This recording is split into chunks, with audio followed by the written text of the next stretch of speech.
So this example is pseudo review.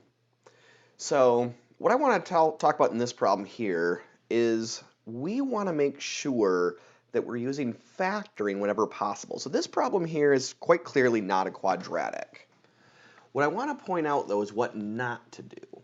What might be tempting to do in this problem would be to say, so don't copy this down, it would be to say add the 216 to the other side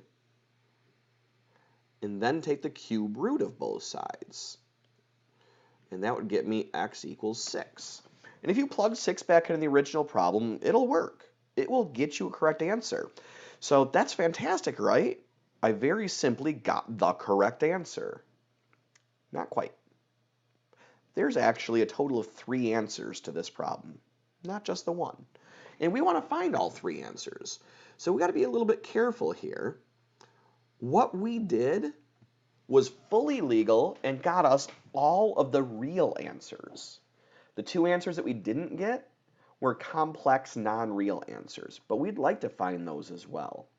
Now, a good kind of general rule of thumb to help you out to make sure that you don't accidentally do that kind of thing is if you look at the power that you're being raised to, your highest power in the problem, that's typically how many answers to expect.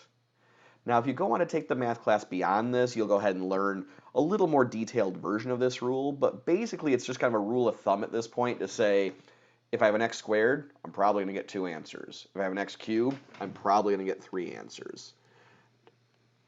If I have an x to the 4th, guess what? Probably going to get 4 answers. And we are going to see those. We are going to solve some x to the 4th in a minute. But in order to find those answers, we want to factor. So we want to realize that what's going on here is I have an a cubed minus b cubed situation. So I want to factor this as a minus b times a squared plus ab plus b squared. We remember that from lesson 1? That was a review from our prerequisite course, as a matter of fact. So if we factor this, it factors as x minus 6. I said the right thing. Didn't write the right thing. X minus 6 times x squared plus 6x plus 36 equals 0. So I've now factored this to have parenthesis times parenthesis equals 0, which means either the first parenthesis is 0 or the second parenthesis is 0. Now, if the first parenthesis is 0, I get x equals 6, which we already knew was an answer. We knew that this worked. But now we also have a quadratic that we need to solve. Now, that quadratic's not factorable, so we're going to use the quadratic formula. With the quadratic formula, our middle coefficient's even, so we should divide both sides by 2. We should use that cool trick.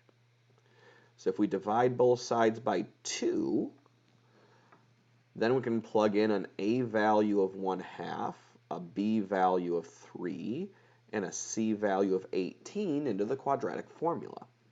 And that's going to get me the opposite of b plus or minus the square root b squared minus 4 times a times c all over 2 times a. Now if we do a little simplifying, 4 times 1/2 is 2. 2 times 18 is 36. And our denominator is just 1, so I'm not going to bother writing it.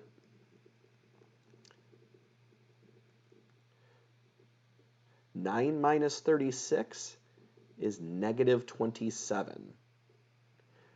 So now with that radical, I'm going to do the whole break it up, take the radical, clean it up thing, where I can break it up as 9, negative 1, and 3.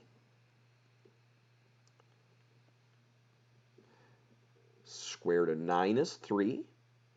Square root of negative 1 is I. And then square root 3.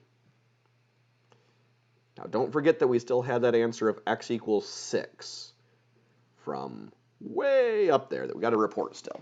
But this gives our 3 answers to our x cubed, because we have one answer of x equals 6, and then we have answers 2 and 3 from the plus minus there. And so that gets us our three answers.